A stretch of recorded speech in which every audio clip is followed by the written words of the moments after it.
네, 국내 코로나19 확산세가 계속되고 있는 가운데 일주일 연속 요일별로 최다 수치를 기록하고 있습니다. 정부는 다음 달 4일부터 적용할 사회적 거리두기 조정안을 이제 내일 발표할 예정입니다. 자문기구에서는 현행 단계를 2주 재연장하는 방안에 의견을 모은 것으로 알려졌습니다. 자세한 소식 김경우 서울백병원 가정의학과 교수와 함께 짚어보겠습니다. 네, 어서 오십시오. 안녕하세요. 네, 교수님 계속 이제는 떨어질 생각은 많이 못 하는데 이렇게 계속 증가는 안 했으면 좋겠거든요. 이게 왜 계속 지금 증가하고 있는 상황이죠? 확진자가요? 네, 이제 증가를 하고 있는데 증가 속도도 더 빨라지고 있는 것 같습니다. 네. 일단은 물론 일일 평균 일일 확진자 수가 굉장히 편차가 크긴 한데 어떤 일주간 평균 일일 신규 확진자 수를 봤을 때 지난 이제 9월 25일 기준으로 할 때는 12.8% 주간 증가율이 있었는데 예. 또 29일 0시 기준으로 발표한 자료에 따르면 37%.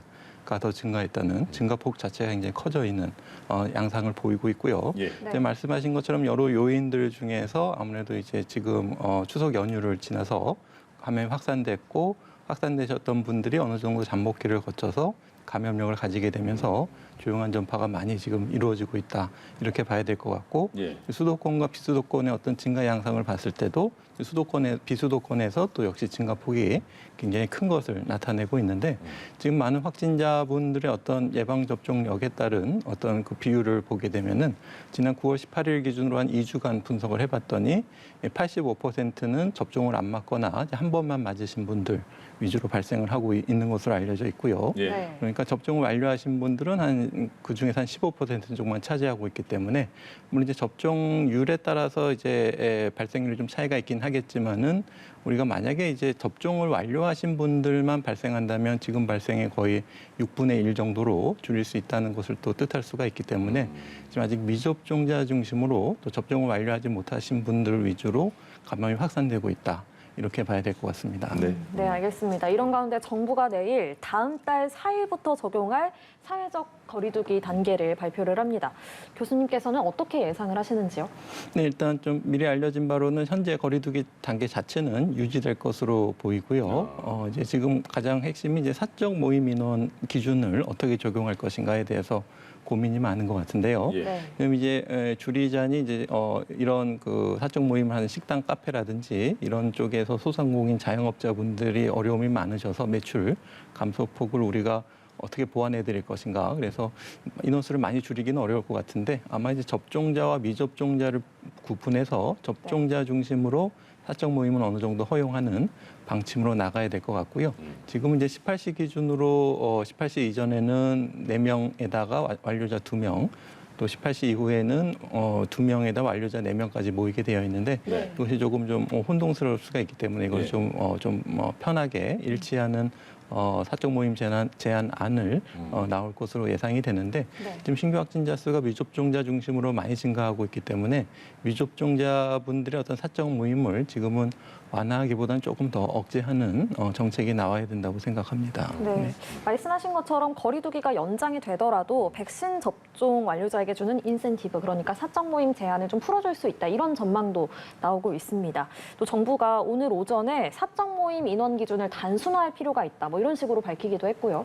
그럼 만약에 사적 모임 인원이 단순화가 된다면 어떤 방식으로 단순화가 될 거라고 예상을 하십니까? 네, 지금 전체 사적 모임 인원은 수는 한 6명 정도로 모일 수가 있는데 그중에서 이제 미접종자분들을 이제 어느 정도 포함을 시킬 것인가에 대한 고민이 필요할 것 같고요. 지금 접종 완료 상태를 보게 되면 18세 이상 성인 인구만을 대상으로 했을 때 접종 완료하신 분들이 55% 절반을 넘고 1차 접종을 하신 분들이 88%니까 대부분은 이제 조만간 접종 완료를 성인 인구의 거의 90%까지 접종 완료 인구가 나올 것이기 때문에 예. 우리가 거의 사적 모임을 접종 완료자에 한해서만 허용을 해도 대부분 국민들이 크게 불편을 느끼지는 않으실 것 같고 일부 미접종자분들이 좀 사적 모임의 제한을 받으실 수가 있겠는데 그 부분에 대해서는 우리가 조금 더 이분들을 좀 우리가 보호하는 취지라든지 네. 감염 확산세를 좀 낮추는 특히 사망률을 낮추는 노력을 위해서는 조금 더 이런 사적 모임을 제한하는 완화에 대한 충분한 어떤 객관적인 자료 이런 것들을 우리가 좀 충분히 알려드리고 홍보하는 노력들이 필요할 것 같습니다. 네. 네, 그 다중이용 시설의 운영 시간도 좀 이렇게 제한을 풀어줄 수 있다 이런 전망도 나오더라고요. 그 부분은 어떻게 전망하십니까? 네, 그렇습니다. 이제 21시로 하느냐, 22시로 하느냐에 따라서 매출 차이가 뭐 40% 이상 더 증가한다는 보고가 있기 때문에 바로 뭐 24시까지 늘리기는 어렵겠지만 뭐 22시를 뭐 23시로 조금 연장한다든지 네. 다만 접종 완료자 중심으로 한다든지 여기 단계적으로 시간이나 인원을 완화하는 것이 필요할 것 같습니다. 네, 알겠습니다. 네, 교수님. 지금 정부도 걱정하는 게 오늘까지 미접종자 예약을 하려 했는데 접종 예약률이 굉장히 떨어지잖아요. 근데 이 접종하지 않으신 분들이 접종을 하셔야지 전체적인 국가의 접종률이 올라갈 텐데 이분들은 일단 본인의 의지대로 안 한다고 봐야겠죠. 왜 그런지 그리고 이분들의 접종률 높이려면 또 어떤 동기부여가 돼야 될까요? 네, 일단 뭐 왜 안 맞으시는가에 대해서는 뭐 전 세계적인 고민인데요. 네. 뭐 그 중에는 말씀하신 것처럼 좀 백신 접종의 어떤 이상 반응이 더 크다고 걱정하시는 분이 계실 수도 있고. 네. 또 조금 바쁘거나 그래서 좀 걱정되긴 하지만은 뭐 걸려도 괜찮을 거야 이렇게 생각하시는 분도 계실 수가 있겠고 네. 또 이제 접종 맞으러 가면 뭐 예약하고 그때 시간 내야 되고 또 의료기관 찾아가야 되고 그런 게 조금 좀 번거롭다. 그러니까 물론 조금 우리가 우선순위를 두면은 다른 일보다 예방 접종을 조금 더 우선적으로 하실 텐데 예.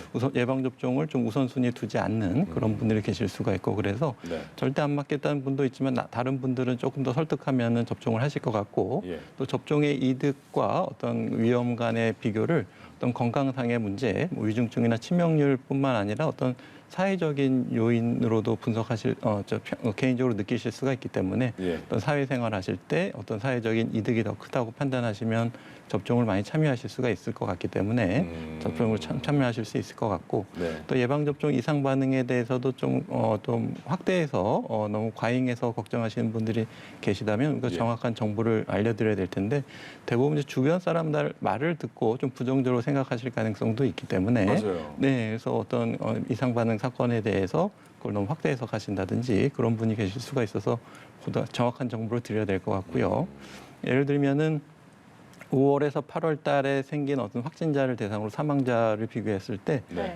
예방 접종을 하신 분과 안 맞으신 간에 어떤 사망자 수를 비교했을 때 80대를 제외하게 되면은 한 170분 정도가 돌아가셨는데 예. 그 중에서 예방 접종 완료하신 분들은 1명밖에 안 돌아가셨고 네. 140명은 예방 접종을 안 맞으신 분들 그리고 1차만 맞으신 분은 한 28분 이렇기 때문에 절대적으로 예방 접종을 완료하시는 것이 앞으로 이제 델타 변이가 더 유행하고 있는 상황에서 또 겨울철을 맞게 되고 또 거리두기가 완화되면서 확진자가 더 늘어나게 되면은 아무래도 미접종 하신 분들은 감염을 좀 피하기 어려우실 것 같고 예. 그렇게 되면은 결국 예방 접종을 맞거나 안 맞거나 둘 중에 하나를 선택하셔야 되는데 네. 예방 접종을 안 맞고 이번 겨울을 보내시기에 굉장히 좀 위험 부담이 크시다 이렇게 다시 한번 생각해 보시고 예. 적극적으로 예방 접종에 참여하시는 것이 더 도움이 되실 것 같습니다. 네. 정부가 단계적 일상 회복을 위해서 그 해외에서 먼저 적용한 백신 패스 도입을 검토하고 있습니다. 그런데 일각에서는 미접종자를 차별해서는 안 된다면서 백신 접종의 그 패스에 반대하는 국민청원까지 등장을 했습니다. 이게 차별이라고 봐야 할지 아니면은 접종률을 높이기 위한 방안이라고 봐야 될지 교수님께서는 어떻게 평가하십니까? 네, 지금 증가가 이제 증가하면서 사회적 거리두기를 완화할 수도 없고 또 더 강화하기도 어려운 상황이 돼 버렸는데요. 네. 이 상황에서 할 수 있는 최선의 방안은 접종자 중심으로 대면 소비 활동을 조금 완화하는 방법밖에 없을 것 같습니다. 예. 예, 그래서 아까도 말씀드렸지만은 접종 완료하신 분들은 170분에 1명만 사망하시고 나머지들은 미접종자분들이 사망하시기 때문에 네. 사망률도 높고 이런 분들을 보호하기 위해서는 뭐 좀 불만이 있더라고 하더라도 좀 이런 다중이용 시설 특히 감염이 위험에 노출되신 분들을 좀 보호하는 전략이 필요할 것 같고요. 그다음에 돌파 감염에 대해서는 아직 좀 많은 연구가 이루어지고 있지만 네. 백신을 맞고 감염되시는 분들은 누구로부터 감염되는가 이렇게 봤을 때 예. 상대적으로 백신 접종 완료자의 돌파 감염자로부터 돌파 감염이 생기시는 것보다는 미접종자와 같이 있을 때 이제 미접종자가 아무래도 바이러스 양도 많고 배출하는 기간도 많기 때문에 미접종자와 같이 계실 때 돌파 감염이 더 많이 생긴다는 보고가 있기 때문에 예. 접종 완료자가 더 많아지고 이분들 위주로 어떤 다중이용시설, 식당, 카페부터 해서 여러 공연장이라든지 뭐 이런 것에 대한 사람들이 모이고 또 어떤 스포츠 관람이라든지 이런 걸 할 때 이분들 돌파 감염이 생기지 않도록 하기 위해서는 접종 완료자 중심으로 어느 정도 이런 모임이나 출입을 허락하는 것이 상대적으로 발생률을 줄일 수 있는 추가적인 이득이 될 수 있을 것 같습니다. 예. 네, 알겠습니다. 돌파 감염 언급을 하셨는데요. 돌파 감염의 현황도 좀 짚어보겠습니다. 백신을 권고 횟수대로 모두 접종하고도 확진되는 이른바 돌파 감염 추정 사례가 계속 늘고 있습니다. 특히 월별로는 4월에 2명, 5월에 7명, 6월에는 116명이었는데 7월에는 1,180명, 8월에는 2,765명, 9월에는 3,702명으로 이렇게 급격히 늘고 있는 모습입니다.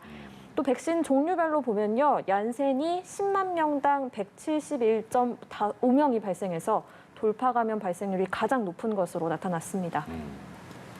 네, 이렇게 얀센이 가장 또 돌파 감염 발생률이 높고 이런 부분에 대해서는 어떻게 말씀을 주시겠습니까? 네, 일단 그 돌파 감염은 이제 백신 접종이 많아지게 되면은 돌파 감염 자수 자체는 이제 많아질 겁니다. 예를 들어 백신 감염 예방 효과가 80%다 그렇게 되면은 만약에 이제 100명이 다 맞았다고 하더라도 어느 정도 20명 정도는 감염자가 생길 수 있다는 거기 때문에 백신 접종자가 많아질수록 돌파 감염이 생기시는 분 자체는 증가하겠지만 생기는 확률 자체는 상당히 많이 감소하실 것이고요. 그렇기 때문에 예방 효과 100%가 아닌 이상 또 백신 접종률이 증가하는 이상 돌파 감염자 수는 계속 증가할 것이지만 그만큼 이제 사망률이나 치명률 자체는 많이 줄어들 것이다 이렇게 봐야 될 것 같고 백신 종류별로 감염 예방 효과가 어느 정도 차이가 있기 때문에 예를 들어서 초기 데이터를 분석으로 말씀드리면 mRNA 백신 같은 경우에서 95%, 그러니까 100명 중에 한 5명 정도만 걸린다고 봤을 때 얀센 백신 예를 들어서 이제 감염 예방 효과가 75%다. 그러면 한 5배 정도는 조금 더 감염은 많이 생기실 수가 있기 때문에 네. 어떤 백신별로 돌파 감염자에는 좀 차이가 있을 수가 있겠고 또 이제 상대적으로 감염 예방 효과는 이제 감염이 많이 되시게 되면 그만큼 또 돌파 감염이 되시는 분 자체도 예방 효과는 동일하다고 하더라도 숫자 자체는 많기 때문에 좀 많아지는 것처럼 보일 수가 있는데 지금 우리나라에서 이제 얀센 백신 140만 명 중에서 90만 명이 주로 30대가 접종을 하셨기 때문에 네. 30대의 어떤 감염을 차지하는 비율이 전체 한 18%, 20% 정도 차지하고 있기 때문에 상대적으로 조금 많은 효과에 의해서도 돌파 감염이 많은 것처럼 보일 수가 있는데 근데 일단 10만 명당 자체에서 돌파 감염 수 자체도 적고 하지만 우리가 보다 더 감염 예방 효과를 조금 더 올리겠다 하게 되면은 얀센사에서 이제 분석한 자체 보고에 따르면 예를 들어서 2달 후에 2차 접종을 하게 되면은 감염 예방 효과를 더 95%까지 올릴 수 있고 예. 또 6개월 이상 또 간격을 두게 되면은 항체가 더 높아진다 그런 연구도 있기 때문에 네. 일단 얀센 백신은 조금 더 추이를 봐서 얀센 백신도 이 2번 맞는 것이 표준 접종으로 바뀔 가능성도 있기 때문에 일단 얀센 백신은 기존 다른 백신에 비해서 효과나 중증 예방 효과가 매우 뛰어나다. 다만 이제 한 번만 맞기 때문에 좀 낮은 것처럼 보일 수가 있기 때문에 네. 추가 분석 자료가 보완되면 얀센 백신도 2번 맞는 접종으로 바뀔 가능성이 있다고 봐야 될 것 같습니다. 네, 알겠습니다. 델타 변이 바이러스에 대한 이야기 나누면서 좀 이렇게 대담 마무리할까 하는데요. 지난주에 국내 코로나19 확진자 중에 99.5%가 델타 변이 바이러스에 감염된 것으로 나타났습니다. 추이를 보면요. 역시 델타 변이 바이러스 검출률도 이렇게 꾸준히 늘고 있는 것으로 나타났습니다. 이제 거의 국내 코로나19 확진자의 100%가 델타 변이 바이러스에 감염된 거라고 봐도 되겠네요. 네, 이제 그렇게 봐야 될 것 같고요. 네. 델타 변이는 많은 분들이 알고 계신 것처럼 워낙 전염력이 높고 사소한 접촉으로도 쉽게 감염되고 또 전파 속도도 굉장히 빠르고 한 사람이 감염되신 다음에 다른 사람을 감염시키는 속도가 굉장히 빠르기 때문에 네.